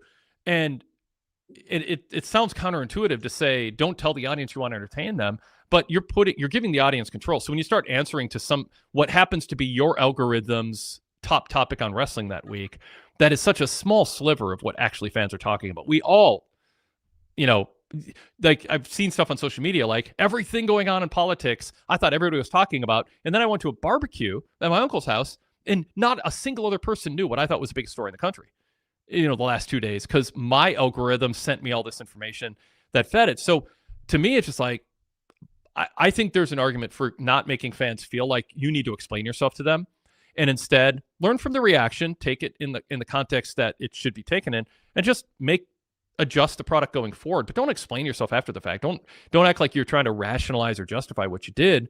Learn from it, stay quiet about it, and move forward with a better product. Yeah, I think it's in a social media dominated environment, and now, and this is more technology related than anything, but now that you have massive AI based conversations happening with the public, where you do a Google search and now the top results are basically AI generated web scraped content that gets fed to you as an authoritative answer. What people are talking about on some of these platforms can get pulled into that information stream for people. And so I think it's more, I don't know if it's necessarily about, and I think what you say absolutely makes sense. There's a time where it can be incredibly valuable to just shut up and make a better product. And at the end of the day, you'll be better served by that. But I think ultimately what they're, at least what I hear from people who work in social media and marketing and search engine optimization and all that stuff, because I work in IT security and I network all the time with folks who do that, is that these AI engines are hallucinating so much information and presenting so much fan generated content as authoritative answers on things that it literally, you end up with people being fed incorrect information about your intentions about something just because they typed in a search field on a website. And so I think there's this panic and this thought process of, well, we have to put something out as an official explanation for things, otherwise it becomes its own thing that we have no control over. And there's probably an argument that says once you make art and you deliver it to the public, that it really is completely out of your control at that point. But I think that's where that comes from, is the more the marketing and the reputation control side of the business, where they want to try to control as much of their online presence as humanly possible. Yeah. Yeah, I think you can create a reward system for people critiquing your product that you might be better off starving. That's what that's my short answer to all of that is starve people's sense of entitlement to have everything explained to them and justified, and just put out a damn good product and have there be some mystique. Jason Dego's mystique is everything. One of the biggest appeals of pro wrestling is what if that wasn't meant to happen? Or maybe it was real. That gets taken away with all these interviews. And I do think wrestling has a separate set of rules from everything else that they might be drawing from. I always compare it to stand-up comedians. They have personas. People believe that the persona on stage is reflective of who they really are, their values. And if that gets taken away, their comedy doesn't land. And I think there's something about the way people invest in wrestling characters that's different than the way they invest in John Cena on Peacemaker or The Rock in his latest movie role. You're playing a different character than who you are. Enjoying their acting isn't dependent upon thinking that's reflective of who they really are. You want the actor to share your values, heel or face, villain or protagonist or antagonist. But in wrestling, they work really hard to make you think John Cena is this greatest person ever. But they also want you to think Gunther is a scumbag. I mean, that in canon, they want you to think that's who they really are. I don't know. Yeah. So anyway, a couple other comments and we'll move on to other topics from the actual SmackDown show here. We're running out of time to talk about Cena with all, this immersive podcast run and all the reflecting on him and Damian Priest putting him over. I think, by next week, that'll be probably done. Standard Deviation said, should wrestling booking take the above into account when delaying gratification in an entertainment era that is increasingly less frictionful? I did these in the wrong order. He said, first, in video games, a major change in recent decades is a shift toward rewarding the player more quickly and more often. Games rarely ask a player to endure discomfort for their own good anymore. Heard someone say that about Pluribus. Pluribus is a test of your attention span. If you're a social media dopamine scroller, Pluribus is going to test your patience. But it's a good way to hit the reset button on your attention span, because there are scenes that are in real time that I enjoy it, but I'm almost self-aware of, like, I bet some people are like, come on, let's get on with it. They want things to come quicker. So I don't know any reaction to what Standard Deviation said there, Jake. Well, I think there is something to that. Like I look at, I have a 15-year-old daughter, and she's of a different generation than me, and one that was very much raised on short form entertainment. And so she really does not, unless I sit down and we were like, okay, like I made it a point, like, let's watch Pluribus together, because I think this is going to be an interesting exercise for you. Because I knew going into it that it was a very sort of slow moving show. And but the first 2 episodes were like, it was literally like I was torturing her with some sort of device of sorts. But now we're 5 or 6 episodes in. I can't remember what the last one we watched was, and now she's like turned the corner now, where she's like really hyper focused on all the visual things that are on screen and everything else. And so I think there's you take people who are so used to this short form entertainment and sort of starve them of that instant dopamine hit for long enough to where they're like, oh, there is actually something to appreciate here if I have the patience to sit through it. And I think the case is, yeah, you probably could, but how many of them? I have no idea. Like it's very difficult to pull people out of that, swiping or doom scrolling or whatever you want to call it through TikTok or whatever other short video entertainment that they watch. And so, as far as the video game reference is concerned, I've been a video game fan for a long time too, and I've also noticed the trend, and I find myself being very choosy about which video games I play now, because it's just a very different hobby than it was when I started. And so I think we're in a different media environment, and the older you are, I think the more disconnected it feels from what you were accustomed to in your prime years. And so I think it would be a nice experiment if WWE were to take it on, but I think they are fully invested in, we have to create moments. We have to we have to move the show along in a way to where people are they're constantly being rewarded for sticking around for another 2 or 3 or 4 minutes. And it makes it tough to tell longer form stories in that environment, and the consequences of it are visible all the time. It's just tough. A friend of mine in wrestling texted me and said, Wade, I don't think you should use examples that that create analogies that you should eat your fruits and vegetables instead of junk food as a way to actually get your audience to nut along with you. So at risk of doing that again, there is something about eating an apple it's juicy, it's crispy, it's sweet, and it's full of fiber. And when you eat it, your body feels nutritionally satiated. And if you wait 3 minutes, you're not craving another apple, but you got your snack fix out of it. But if you eat a cupcake or chocolate chip cookie, what happens? You want another cookie. You want your body goes, that can be a dopamine rush, but there's the way your body digests it, because it's so hyper processed, that you got this dopamine rush that actually felt really good, but didn't give you any lasting satisfaction. And you crave more instantly. And that's what social media is. I mean, it's built on keep scrolling.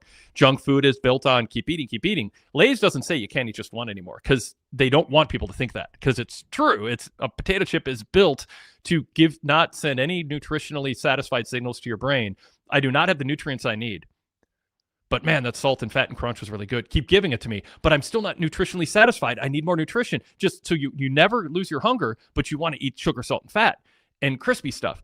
And so I say this because it's like, maybe the answer isn't feeding people an endless supply of dopamine rush junk food pro wrestling, but instead create a world that feels more immersive, more real, more engaging, where when you're watching it, you're not looking for the next quick dopamine rush. You're actually invested in the characters because you believe in them. You're telling the story in a way that doesn't feel like, ooh, I need something flashy. I need another thing to fall out, wrestlers to brawl into a crate, and I need more blood, and I need more high spots, and I need more kick. Maybe just get us to care about the characters and create a world that's believable enough that you don't need to do all these shortcut things to serve the worst not instincts or tendencies, but just sort of the reality that so many people get in other forms of entertainment at this point, the rapid fire dopamine rushes. I think there's value in serving a wrestling product that's more like an apple than a cupcake. I think you're right. I think it really depends on, is that what makes the most money? Because I don't argue it does. I would argue. Yeah. I argue that I genuinely believe it would. I think it makes everything easier. I just if you're trying to get people to sit down and watch a 2-hour wrestling show and then want to watch next week, I mean, I think having people leave the experience after 2 hours going, oh wow, I just went on this wild ride in this world that pulled emotions out of me and makes me invested in what the wrestler does next, because I feel connected to their journey, and I believe what they did mattered and it felt believable. That carries over in a way that I don't think just throwing a bunch of high spots and saying bitch over and over and loud pipes falling in the background and overproduced videos that don't feel real. I to me that feels like a lot of work to try to keep people tuned in when there's a better way to do it. And I think the other way would make more money. I just don't think it's connected to the way most businesses are serving their audience right now. It's my argument, like I don't like walking in a Target and having it look like a dollar store when I walk right in with just, here's a bunch of things you should buy. I like having a little space. I like Target when you walked in and it felt like this nice place to spend some time. It made me more proud to shop there and spend a little more than I might at Walmart because I enjoyed the presentation of the product. And I like not being bumped. Now you walk in Target, it's like, oh, the quarterly statement. If we have our little mini dollar store and you walk in with all these cluttered shelves and cluttered people and shopping carts everywhere, like I just want to turn around and leave Target now. So like to me, like, yes, they'll make more money from a lot of people that day, but I don't want to shop there because I just feel claustrophobic the second I walk in and I see all it's just shoddy now. It doesn't look like the good Targets used to look. So there's my store instead of food analogy. You can go for the quick minute by minute panic, or you can book with confidence. And I think it works for pro wrestling. I don't think we just have to say, Wade, you're talking about prestige TV and that doesn't transfer. I'd say what I'm saying, I don't know that I'm right, but I believe I'm right. That's why I'm saying it. I'm advocating for it. I think it applies to pro wrestling. Cool. All right. Goodfella says, shout out to eating a sleeve of Girl Scout cookie Thin Mints in one sitting. Oh, I've been there. I've been there. Yeah. Derek Mitchell says, ooh, junk food sounds like crack. Yes. Definitely. All right, Goodfella says, that's an excuse for Pluribus. It drags too many episodes of that format. Fair enough. I mean, sometimes you can get a little self-indulgent and go in the other direction. Okay, so Standard Deviation just asked, should wrestling booking, I want to review this question, take the above into account when delaying gratification in an entertainment era that's increasingly less frictionful? So just to answer that question specifically, because I didn't want to leave it behind, I think it's a false choice. You don't need to delay gratification. Give people a more fulfilling, realistic, immersive, disciplined world to experience where you don't have to have just all the shortcuts to all the instant gratification. So it's not about delaying gratification. It's giving them a higher level of gratification that I would argue people don't even know they want until they experience it in the pro wrestling context. All right. Elsewhere on the show tonight, the Kabuki Warriors, Lash Legend, and Nia Jax. Fans didn't know how to react. This is another critique of WWE. Julie and Alba Fire. Chelsea Green being obnoxious. The announcer's going, oh my God, I forgot how obnoxious she was. We're not normally calling this show.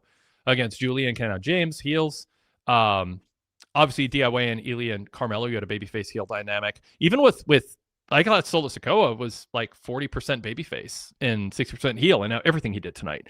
I think he's clearly a heel, but like some of that promo that he cut and respond, it's like, to me, this show, 3 out of the 4 matches, the crowd wasn't super into it because they didn't really have an investment in the outcome. They were just sort of reacting to moves and a story being told. Do you think, Jake, this episode of SmackDown, were you thinking at the time, or my examples bringing it up, make the case that this is a kind of a case in point for Paul Levesque's booking, which is the phrase I've coined is ambiguity leads to ambivalence. I think there's an ambiguity in these characters. There's not a passion wanting to see some of these people win. And he tells that type of story too often. I'm not against it sometimes happening. Sometimes you need 2 heels to face each other to move to the babyface next. But as you tell it too often, and as a show like this, an example of it, where I know you wrote in your report, the crowd didn't seem all that into it. And, they weren't super invested in it until maybe the end when there were some high spots.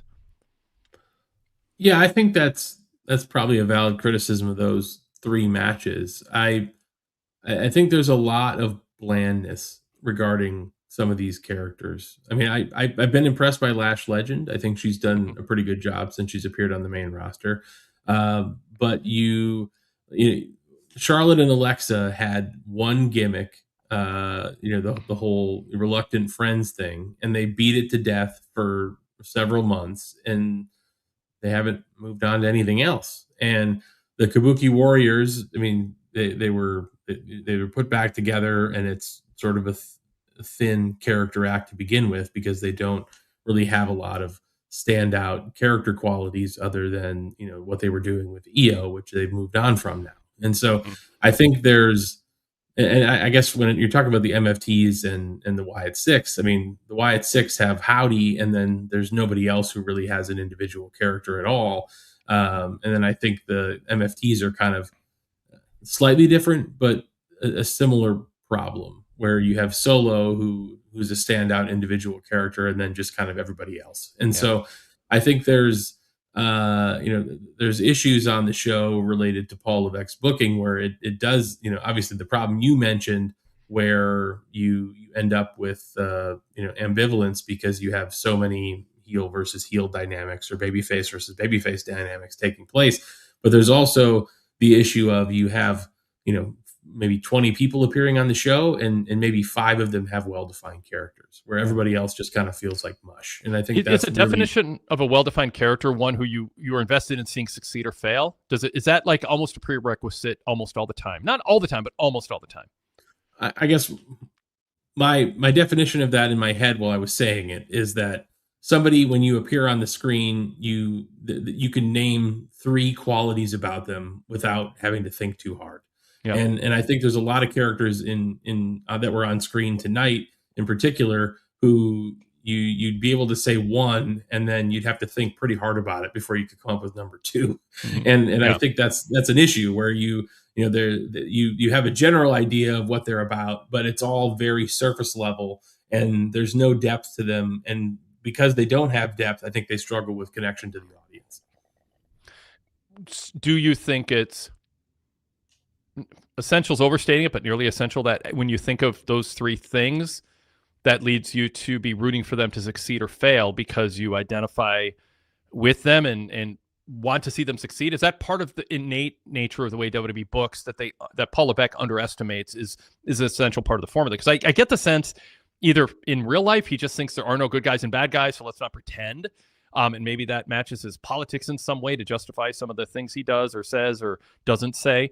If we're to psychoanalyze, or it also could just be, I want to be known as a guy who made my mark on the business by getting rid of that silly, tired, tropey heel face dynamic, not realizing the home team away team aspect of sports is why people pay so much money to go to playoff games. It's like in just games in general, you pick a team, it's sort of arbitrary and weird. We don't have any control over who wears our uniform, but there's a sense of community, a communal experience, and you follow the team so you feel more connected to it.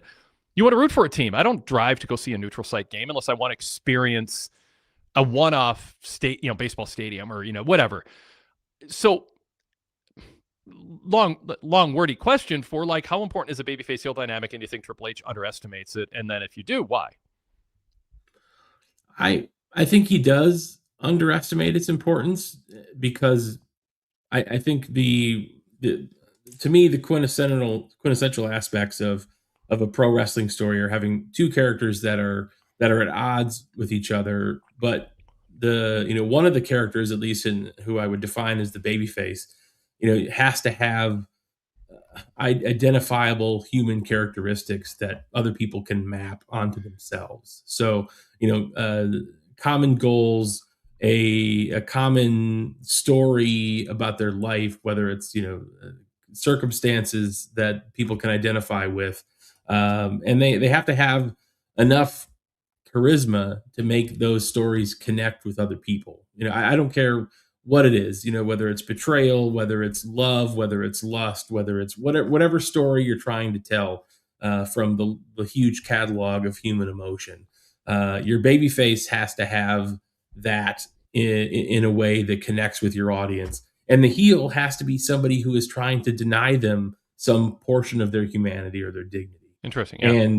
And I think that's what makes people connect to wrestling characters. And I think we've gotten to the point now where people root for the heels because they actually end up they're written in a way that gives them more identifiable human characteristics than some of the baby faces who just feel very bland and almost, one note in terms of their personality. And I think that's where Paul Levesque fails. And I think it's a lot of my core criticism with AEW, where they just don't bother to make any of these attempts at all in some cases. Yeah. But I guess that's kind of my wrestling 101, where it's like, I think you have to have a characteristics of of humanity that other people can identify with, and then you have to have another character that's attempting to deny them those things in a way that's despicable or easily identifiable as being villainous. And sometimes too, I think you get wrapped up in, oh, we have a babyface locker room, a heel locker room. We have a babyface that we and a heel, and instead it should be we are going to match characters, wrestlers, athletes against each other who have traits that's going to lead to fans cheering one and booing the other, and therefore, for shorthand, we say one is in a babyface role and one is a heel role. And generally speaking, if you're a babyface this week, you're probably going to be a babyface next week and the week after without some, sort of life-changing thing. Oh, you're not succeeding enough, so now you're going to align with a villain and cheat. You change. So yes, there's heels and faces, but I think people look at that as like, it's so oversimple. They think it's too simple, and the world has moved on from this line down the middle, and you're either on this side or that side. But really, just it's a babyface and heel is just a shortcut term for creating what you said, which is tapping into emotions where now somebody's invested in Nia Jackson, Lash Legend winning, or Asuka and Kairi Sane winning. And if you too often put people against each other who don't have the traits that fall into that babyface categorization, you get that there's ambiguity over who I should cheer for. I don't feel strongly, so I'm ambivalent about who wins, and then people sit on their hands except for high spots. And so I think there's an unjustified pushback against the babyface heel dynamic, and I think Paul Levesque might think, oh, in reality, there's too many shades of gray. Nobody's just one thing. It's like, well, you have control over that. Just like make sure we really have a reason to cheer for one and root against the other, and then it's printing money from there. Well, I've heard him say that a lot, when he's referenced the shades of gray, and yeah, I think it's just an attempt to say that yes, humans are nuanced and they're complex, and not everything somebody does it can be characterized as through these very simplistic terms of babyface and heel. And I understand, but then if you believe that, and I think I would actually agree with him on that, that people are nuanced and complex, and oftentimes they can find themselves, a hero to some people and a villain to others, depending on their path through life. But then why is that complexity not evident on your television show at all? Like it's, we just don't see enough of that. It's almost like you've given up on giving us layered characters, and you just, okay, with this person is one flavor of boring, and this other character is another flavor of boring, and here we're going to have a match that nobody's going to care about. And so I think that's, if you really believe that the answer to if you think babyface and heel is an outmoded idea, and you want to introduce more complexity and you want to introduce more nuance, then he's failing at that. He's not really doing that either. And so what is that? What do we actually have here? And I think it's really just overly simplified characters that people struggle to identify with, because a lot of times they don't come across as having human behaviors, and that's a real problem. And also, what you said, Paul Levesque says, oh, people are complicated in real life. And, he said that, oh, we're in the reality era once years ago. And then I heard he immediately said, I'm not going to say that again. I didn't mean it. I didn't plan for that. That's dumb, because it was a dumb term. It didn't apply. And I don't think he said it much, if ever again.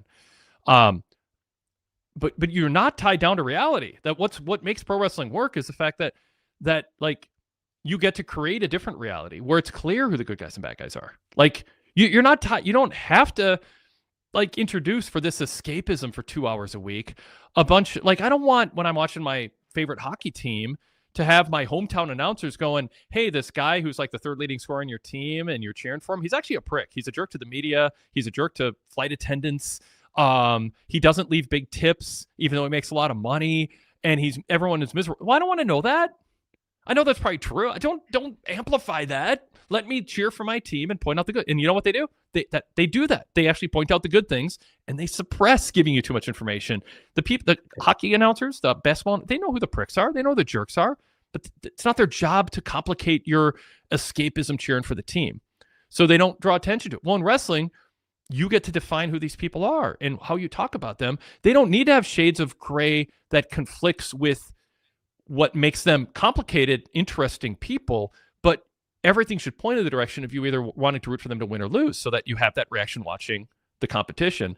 And so you're not bogged down and tied down into something that a lot of other sports are. Like MMA doesn't get to decide. I mean, they kind of market people, but they don't have enough control over them, and especially who wins and loses to control that. But they have, it's a real fight, and the bruises are real, and people are getting knocked out going for them. Pro wrestling doesn't have that, so it needs to actually tell that, that they need to position people in a way where you care about whether they win or lose, and you don't have to complicate real life, conflicting traits in that. You have power not to do it, so don't volunteer to complicate things more than they need to be.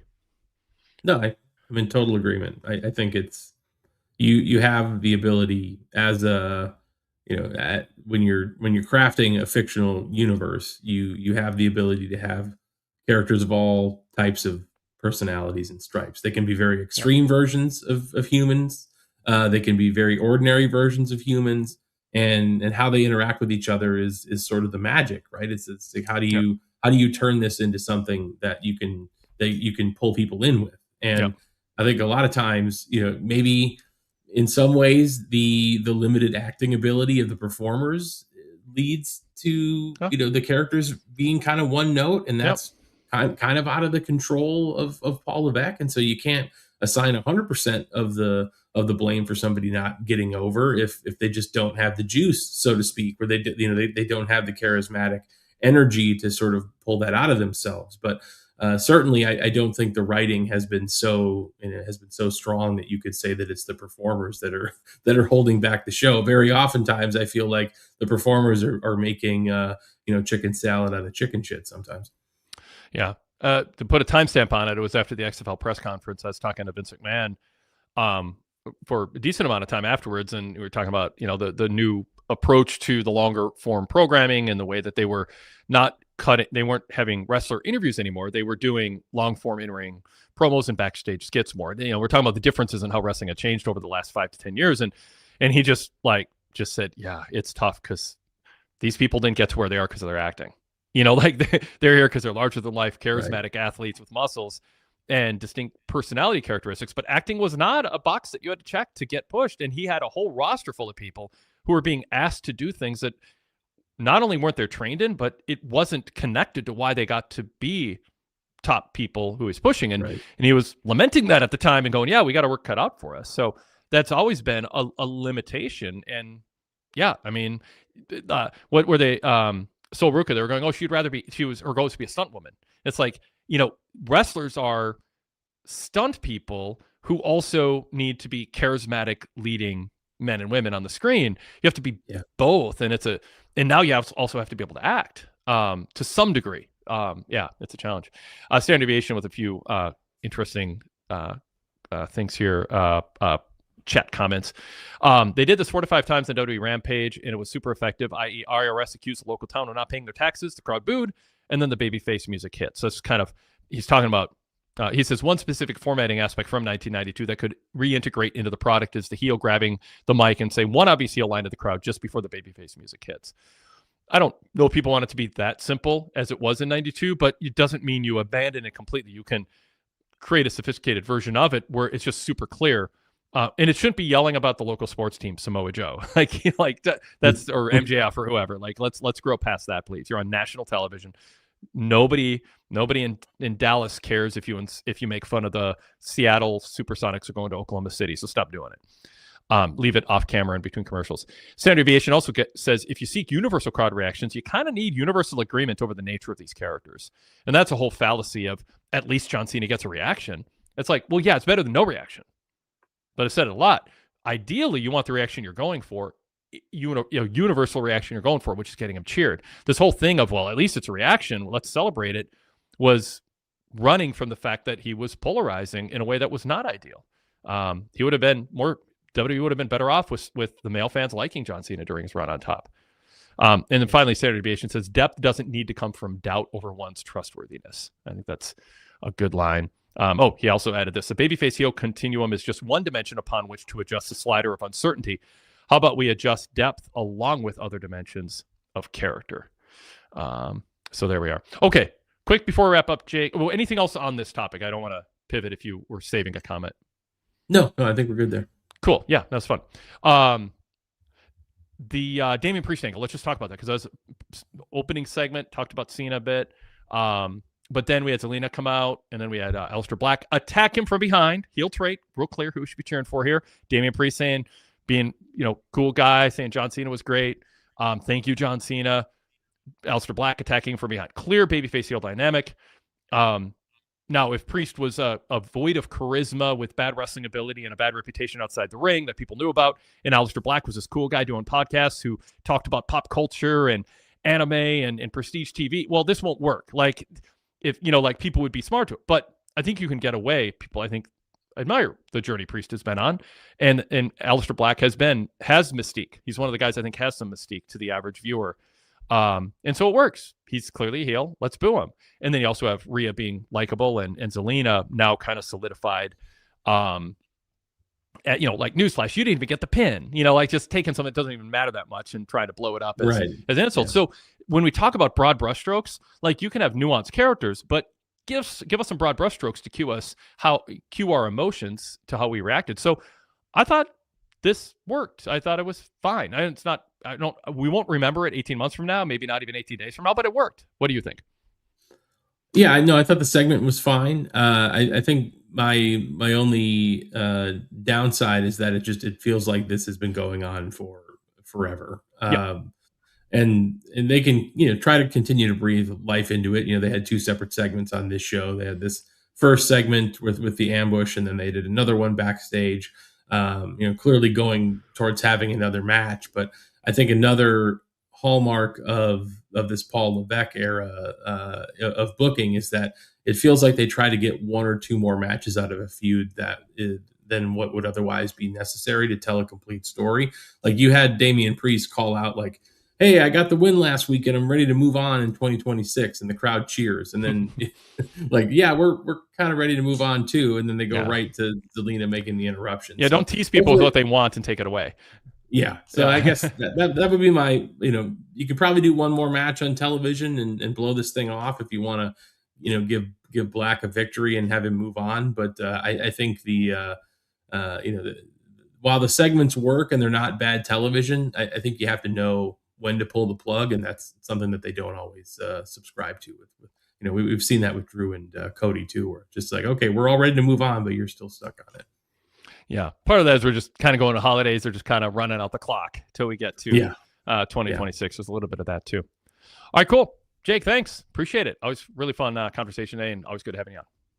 Yeah, thanks, man. Appreciate your time. I won't talk to you before then, so Merry Christmas and Happy New Year. And check out Jake's writing and podcasting over at ProWrestling.net.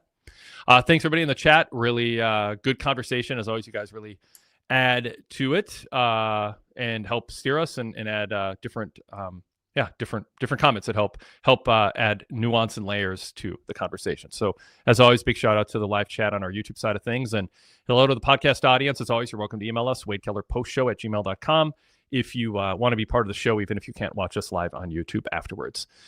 Take care, Jake, and we'll talk to all of you next time.